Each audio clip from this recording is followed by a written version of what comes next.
Hi everyone, in front of me I've got HMD Skyline, and let me share with you how to reset up preferences on this device.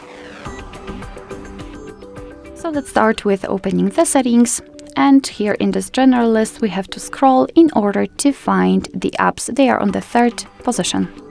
Now let's tap on see all 52 apps, of course 52 in my case, and 3 dots icon in the right upper corner.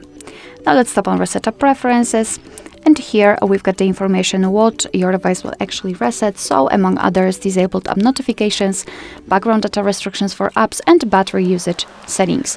What's more, no worries, you won't lose any app data. So simply tap on reset apps, and basically this is it. Alright, so that will be all. Thank you so much for watching. I hope that this video was helpful, and if it was, please hit the subscribe button and leave the thumbs up.